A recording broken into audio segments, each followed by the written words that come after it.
오늘 제가 여러분들에게 진짜 돈이 되는 소싱 방법을 알려드리도록 하겠습니다. 지금까지 다른 강의나 유튜브에 다들 뭐라고 하고 있나요? 키워드나 검색량을 보고 경쟁강도 낮은 거에서 찾으세요. 1688에서 제품 많은 거 등록하세요. 아니면 하루에 10개씩 등록하다 보면 하나는 터져요. 맞아요. 맞는데 솔직하게 한번 말씀해보세요. 지금 대표님들 돈 벌고 계시나요? 우리는 대부분 중국 사입 판매로 진행을 하고 계실 거예요. 1688에서 제품을 찾아서 말이죠. 근데 여기서 많은 분들이 착각을 하고 계세요. 많은 셀러분들이 1688에서 독특하고 새로운 제품을 찾겠다고 시간을 많이 투자하시는데, 솔직히 말씀드릴게요. 1688에서는 정말로 새롭게 나온 신상품이나 최신 트렌드의 제품을 찾기는 비교적 어렵습니다. 그리고 신제품을 보려면 이번에 4월에 열리는 캔톤 페어나 아니면 캔톤 페어를 가서라도 그 안에서 숨겨진 제품을 찾아야 돼요. 그러면 제가 지금 거래하고 있는 중국 공장에서도 신제품들이 나오잖아요.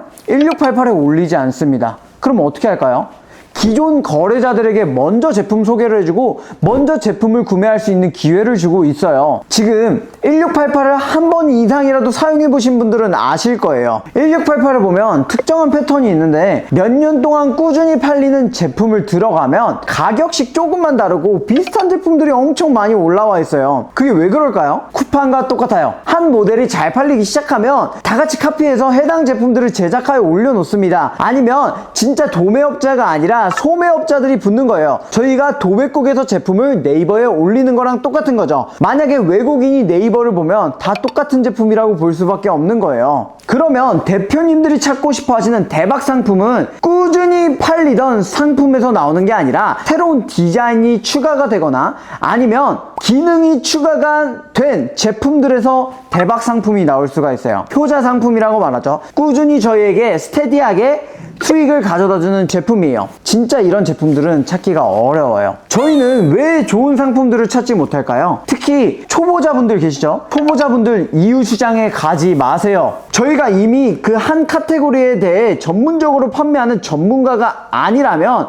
기존 제품의 어떤 부분을 개선해야 되는지 아니면 어떤 트렌디한 상품들이 나왔는지 구분할 수가 없어요. 이유시장에 가도 그냥 시간만 버리고 오는 거예요. 그래서 대부분 셀러들이 그렇게 이유시장 캔톤 페어를 가도 좋은 결과를 못 냅니다. 저도 아직 한 번도 안 갔어요. 그러면 저희는 어떻게 발견할 수 있을까요? 이런 보물 같은 상품들을 소싱하기 위해서는 판매 경험과 안목은 단기간에 알 수가 없어요. 누구보다 많이 보고 계속 공부하는 수밖에 없습니다. 트렌디하다는 건 단순히 지금 잘 팔리기만 하는 게 아니라 앞으로 다가올 미래의 트렌드까지 예측해서 제품을 들어가야 돼요. 그래서 한국에 있는 트렌드를 보기 전에 저희는 유럽이나 미국, 일본 같은 시장의 제품들을 꾸준히 관찰하는 것도 굉장히 중요합니다. 쿠팡이 어디를 벤치마킹하죠? 아마존을 벤치마킹하죠. 아마존에 있는 제품들의 80%도 어디서 온다? 중국 공장에서 온다고 합니다. 제가 한 제품을 판매하고 있어요. 제가 이번에 MOQ 5,000개를 넣을 거니까 좀 깎아줘 라고 중국 공장에 말을 했습니다. 그럼 중국 공장은 저한테 뭐라고 말을 할까요? 아마존에서 한 달에 10,000개씩 가져가. 넌 아무것도 아니야 하면서 저를 무시하기 시작합니다. 어쩔 수 없죠. 그만큼 더 큰 시장에 더 많이 팔고 있는 제품들이 많다 이거예요. 중국 공장은 한국뿐만 아니라 전 세계에 수출을 하기 때문에 세계적인 트렌드를 조금 더 저희가 공부해 나간다면 지금 한국에서만 의존하고 근근하는 게 아니라 온라인 시장에 안전한 그 스테디 제품을 만들 수가 있는 거예요. 근데 여기서 문제가 뭐냐? 그러면 이제 시작한 저희 같은 안목 없는 사람들은 어떻게 대처해야 되냐요? 제가 생각하는 건 전문성을 길러야 돼요. 전문성. 대부분 처음 소싱을 할 때 각각 다른 카테고리에서 소싱을 합니다. 예를 들어 주방용품, 반려동물용품, 차량용품, 크리스마스 용품 등등 전부 다른 카테고리에서 그냥 키워드만 좋았다 하면 소싱을 해요. 그럼 그렇게 소싱을 했다고 생각을 해볼게요. 그 중에서 저희가 막 등록을 했어요. 여러 가지 제품들을 그냥 다 등록을 했어요. 주방용품과 반려동물용품이 터졌어요. 매출이 올라가요. 그럼 좋겠죠? 매출이 터졌다는 건 그냥 좋은 거니까. 그거는 뭐냐? 바로 쿠팡의 선택을 받았다는 거예요. 저희가 왜 잘 팔리는지를 모르고 수요에 올라탄 그냥 키워드만 정해서 제품이 판매가 일어나기 시작하는 거예요. 그러면 이 부분을 모르는 사람들은 어떻게 할까요? 그냥 대박, 매출이 올라가니까 너무 좋은데? 이렇게 생각하실 수 있어요. 하지만 진짜 문제는 뭐냐면 앞서 말씀드렸듯이 왜 잘 팔리는지를 몰라요. 내가 올린 제품이 뭐 때문에 잘 팔리는지를 몰라요. 그렇게 되면 제품의 판매량이나 노출도가 줄어들 때, 또 100원짜리 경쟁하는 경쟁사가 들어올 때, 그때는 대처할 수 없고 그냥 그 제품은 무너지게 돼 있습니다. 그러면 이렇게 제품이 무너져 버린다? 다들 어떻게 하시나요? 또다시 그렇게 쿠팡의 운에 맡겨 쿠팡의 선택을 받은 아이디를 만들기 위해 열심히 상품 등록하는 거예요. 그러면 말 그대로 또 상품 등록해서 또 매출이 올라오는 제품을 찾으면 좋겠죠. 하지만 이거는 그냥 쿠팡의 운에 맡기는 사업이라고 생각을 해요. 정말 내 제품이 왜 팔리고 또 팔린다면 어떤 이유 때문에 팔리는지를 또 팔릴 수밖에 없게 세팅을 하고 들어가야 되는데 10개 등록하고 그 중에서 터지는 거 찾아서 그거 대량 사입하자? 또 문제가 뭐냐면 그렇게 해서 계속 매출을 올려요. 그럼 다시 무너지고 새로운 제품으로 채워요. 하지만 유지가 되지 못한다는 거예요. 대부분의 분들이 이렇게 반복을 하다가 그냥 무너집니다. 이런 과정이 계속 반복되다 보면 진짜 힘이 빠질 수밖에 없고요. 또 내 제품이 판매가 일어나는 이유를 모르기 때문에 디지털 노마드가 아니라 매일 디지털 노가다를 하는 장사에 불과합니다. 사업이 아니에요. 그러면 제가 강력하게 추천드리고 싶어요. 먼저 본인이 관심이 있는 카테고리를 판매해야 합니다. 본인이 관심 있는 분야가 경쟁력이 되는 시대가 왔어요. 그래서 저는 여러 가지 카테고리를 소싱하는 걸 비추천드려요. 하나의 카테고리에 깊이 있게 소싱하는 것을 추천드립니다. 예를 들어 주방용품 중 마늘 다지기가 가장 잘 나간다라고 가정을 해볼게요. 그러면 이 마늘 다지기를 구매하는 타겟을 정해야 됩니다. 여기서 중요한 건 어떤 디테일한 타겟이 이 제품을 구매하는지를 분석하는 거예요. 그냥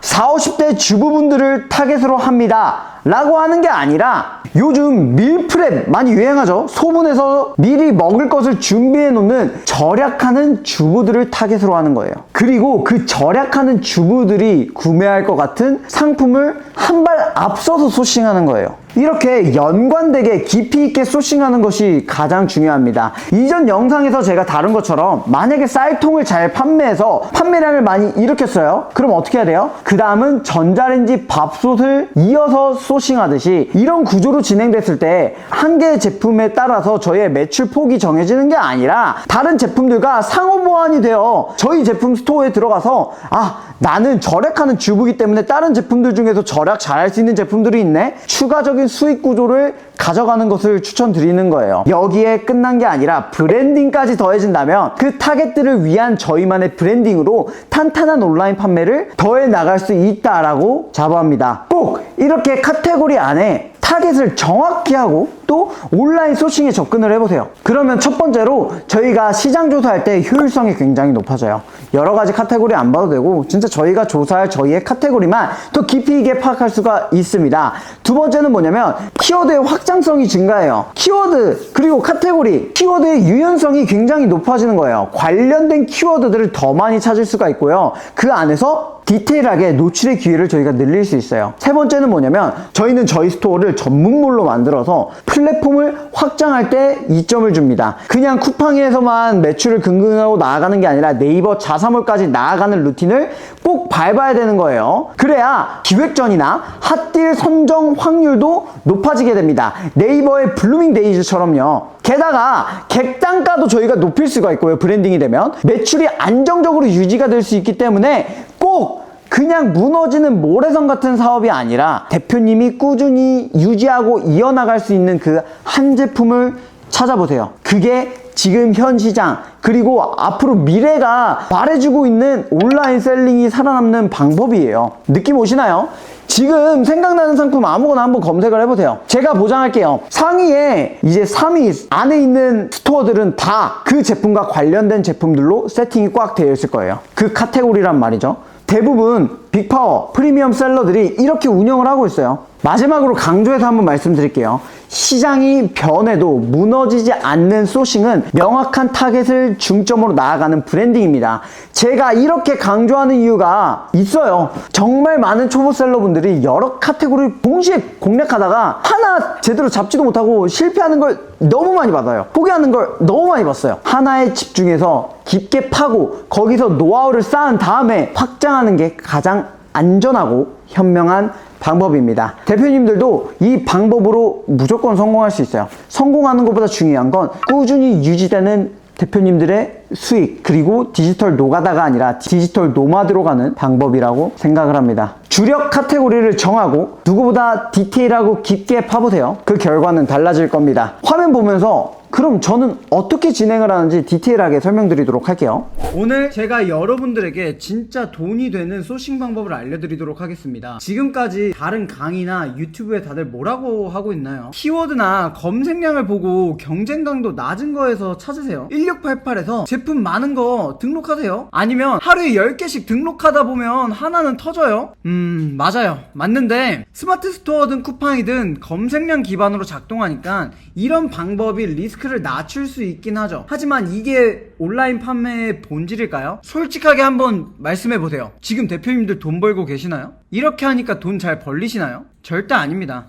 왜 그럴까요? 단순히 경쟁 강도랑 검색량만 보고는 알 수가 없는 영역이기 때문이에요. 쿠팡에서만 접근을 하는 게 아니라 전체적인 사업 구조를 짜서 네이버 그리고 그 자사몰까지 넘어갈 수 있는 제품을 찾아야 돼요. 오직 쿠팡에만 접근을 하니까 많은 분들이 쿠팡에서 무너집니다. 그래서 오늘은 제가 실제로 5년 동안 온라인 판매를 하면서 깨달은 진짜 돈이 되는 소싱 방법을 알려드리도록 하겠습니다. 어떻게 하면 매출도 잘 나고 마진도 높은 제품을 찾을 수 있는지 시원하게 알려드릴 거예요. 자, 그럼 시작해볼까요? 이제 제가 진짜 중요한 걸 알려드릴 거예요. 소싱의 핵심은 크게 4가지입니다. 첫 번째, 시장 조사하기. 두 번째, 경쟁사 제품의 문제점 찾기. 세 번째, 차별화 포인트 만들기. 중요해요. 네 번째, 순위 구조 만들기입니다. 이 4가지를 내가 한 제품 들어갈 때 정확히 하고 있는지를 한번 체크를 해주세요, 대표님들. 첫 번째, 시장 조사입니다. 제가 항상 강조하는 게 뭐예요? 저희 유튜브에서 제가 항상 강조하는 게 뭐죠? 제발 남들처럼 대량 등록하지 마세요. 도매국 탑 100에 들어가는 거? 그거 소싱하는 거? 좋아요. 근데 남들이 파는 제품을 똑같이 들어가면 그 제품에 사람들이 다 몰리고 결국 1000원 싸움, 100원 싸움 하는 치킨 게임 들어가고 결국 손해보면서 재고만 떨고 있을 거예요. 실제로 제 수강생분께서 이렇게 말씀하시더라고요.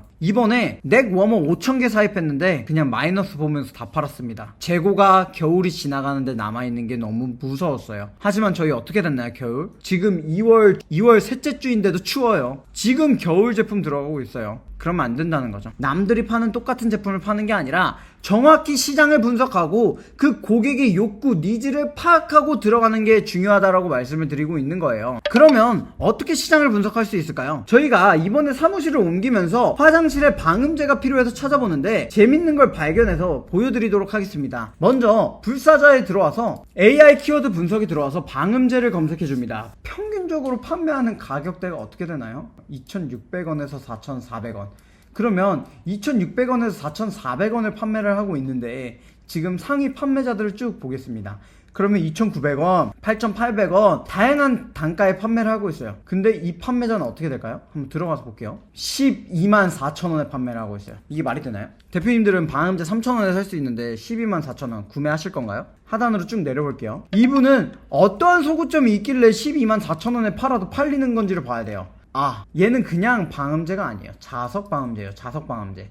리뷰가 1600개 달린다는 거는 이제 사람들이 이 철문의 자석 방음제를 달고 싶은 사람들이 굉장히 많다. 특히 어디에? 현관문에 방음제를 달고 싶은 사람들이 굉장히 많다라는 걸 알 수가 있어요. 거기에 있어서 한번 쭉 볼게요. 접착제가 필요 없는 방음제다. 아, 이거 킬링이네요. 왜? 고객들이 접착제를 사용해서 방음제 붙이는 거 저도 귀찮았거든요. 그리고 뗄 때 여기 월세인데 뗄 때 너무 걱정이 많이 됐어요. 근데 방음까지 해결이 되는 거예요. 쭉 볼게요. 아, 심각한 문제점이 뭐냐? 방음제를 한번 붙이고 뗄 때 이런 현상들이 많이 발생하는 거예요. 문을 교체해놓고 올 수가 없잖아요. 그리고 방음제를 한번 붙이고 뗄 때 이런 문제점들이 있어요. 하지만 이거는 이제 문제가 안 된다. 자석 방음제, 이거 정말 괜찮네요. 그쵸? 이렇게 네이버 시장을 봤을 때 방음제를 판매하고 계신 분들이 다 3,000원, 9,000원, 만원대 판매를 하고 있는데 자석 방음제라는 소구 하나만 잡고 12만원을 팔아요. 근데 리뷰가 1700개가 넘습니다. 이게 남들이랑 다르게 들어가는 거예요. 남들은 다 그냥 소재만 가지고 2,000원, 8,000원, 만원에 들어갈 때 12만 4천원에 들어가도 이걸 구매하는 사람들이 분명히 생긴다라는 거예요. 이게 정확히 고객들이 원하는지를 뭔지를 알고 니즈를 분석하는 거예요. 근데 저는 이 12만원짜리 샀을까요? 3,000원짜리 샀을까요? 3,000원짜리 샀습니다. 소구가 아무리 좋아도 사실은 고객들이 원하는 평균 단가대에 맞춰지지가 않으면 판매량이 많이 일어나기는 비교적 힘들어요.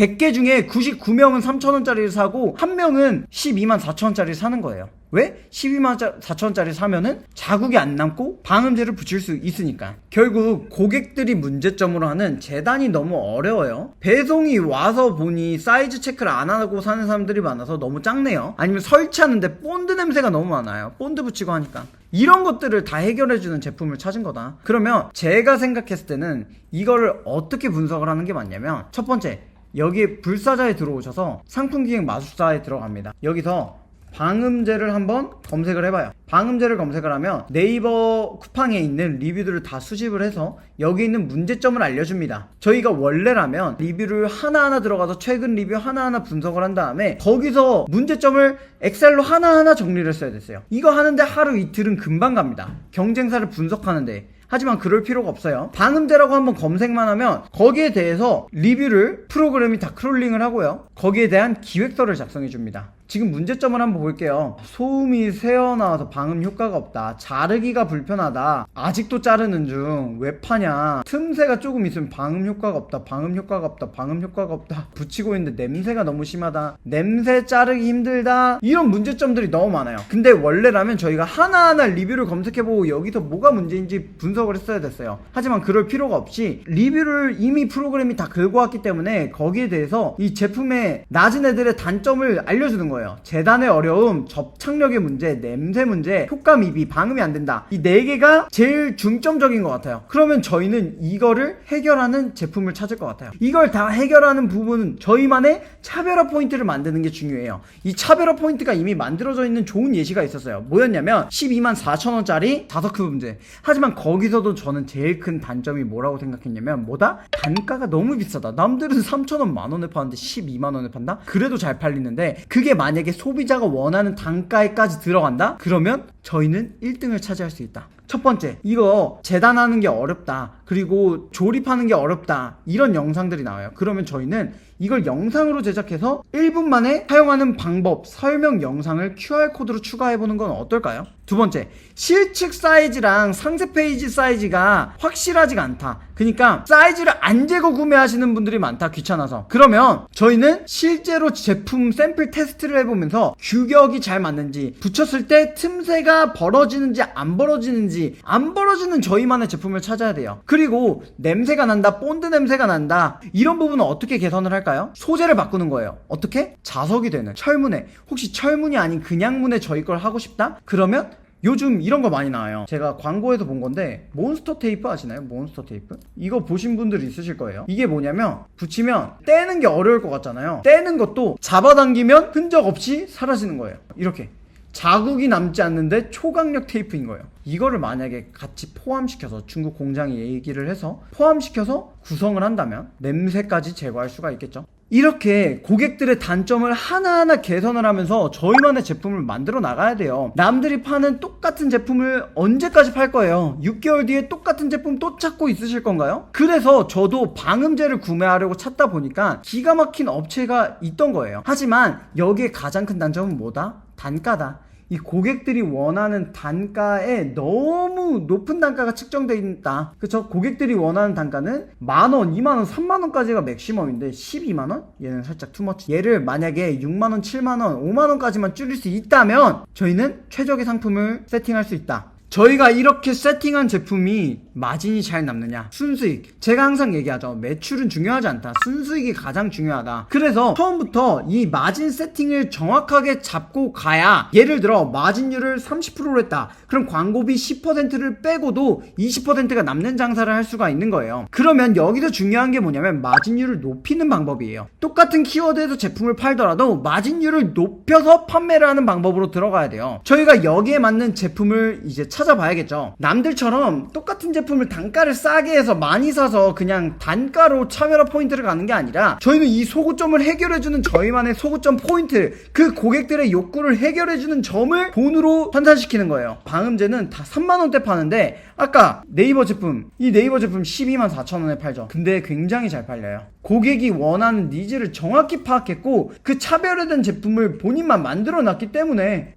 기가 막히죠. 제가 봐도 좋은 것 같아요. 하지만 너무 비싸긴 합니다. 그래서 이런 제품을 찾을 때 어떻게 찾는지를 한번 찾아볼게요. 첫 번째, 이 제품을 확장 프로그램 알리프라이스라고 있어요. 알리프라이스 확장 프로그램을 다운받아 주시면 이제 이 제품에 이렇게 주황색 돋보기가 나올 거예요. 상세 페이지 중에 잘 나온 사진 하나를 한번 해볼게요. 그쵸? 찾아보겠습니다. 오케이. 방음제가 이렇게 나오는 걸 확인할 수가 있어요. 그런데 저희가 원하는 건 이런 단순한 방음제가 아니에요. 단순한 방음제를 파는 거면 그냥 남들이랑 100원 싸움 치킨 경쟁하는 것밖에 안 됩니다. 저희는 구글 번역으로 한번 들어가 볼게요. 꿀팁 알려드립니다. 자석 방음제 하고 여기서 중국어로 바로 바꾸면 해석이 잘 안 돼요. 영어로 바꾼 다음에 중국어 하나 나왔습니다. 복사한 다음에 1688에 붙여넣기를 한번 해볼게요. 붙여넣기를 하면 방음제가 많은 걸 확인할 수가 있어요. 그 중에서도 자석으로 된 제품들을 저희는 찾아야겠죠. 자석 방음제라고 검색해도 사실 자석이 들어가 있는 방음제가 많이 안 나옵니다. 그쵸? 그럼 어떤 식으로 저희가 소통을 할 수 있는 거냐면 다들 스티커를 붙여서 하는 흡음제인데 저 같으면 여기서 방음제 하면 떠오르는 게 이 계란 방음제잖아요. 그쵸? 계란판이라고도 많이 부르고 방음을 할 때 계란판을 실제로 붙이시는 분들도 많은 걸로 알고 있어요. 그럼 여기서 이 공장에 의뢰를 할 것 같아요. 여기 뒤에 혹시 자석으로 붙여주시면 안 되나요? 뒤에 자석으로 제작하는데 단가가 어떻게 될까요? 그 단가를 측정해서 저희가 판매하는 7만원에 부합하는 제품이 나왔을 때 그러면 이 12만원은 몇 개의 12만원인지 한번 볼게요. 그러면 얘는 문 하나당 12만원에 팔아요. 지금 이 문 하나가 12만원인 거예요. 그럼 문 하나 한 8장이라고 쓸게요. 8장에 12만원이면 얘는 한 장에 600원이에요. 그러면 한 장에 1000원이라고 치고 8장이면 8000원이에요. 8000원. 8000원에 자석을 더하는 비용이 어느 정도 나와야 되냐면 방음제 판매할 가격이 5만원이라고 해볼게요. 5만원이라는 가정하에 최대 원가는 3만원에 가져와야 된다. 그러면 8000원짜리가 그냥 기본 제품이고 자석을 추가했을 때 2만원에만 제품을 갖고 와도 마진율 37%짜리 18,000원의 제품을 구할 수가 있는 거예요. 그러면 어떻게? 이 판매자한테 알림왕으로 연락을 해서 혹시 뒤에 자석 재질로 변경을 해줄 수 있나? 그리고 패키징을 8개 단위로 패키징 해줄 수 있나요? 왜? 8개가 들어가야 문 하나가 완성이 되니까요. 이해하셨나요? 이런 식으로 정말 고객이 원하는 그 니즈에 맞는 차별성 있는 제품들을 꼭 분석해 나가시고 그 제품들이 대표님만의 제품을 되게 만들어서 고객들이 원하는 단가 플러스 니즈를 충족시킬 수 있는 본인만의 제품을 만드시는 것을 강력 추천드립니다. 지금까지 빌리브로 힘찬이었습니다. 감사합니다.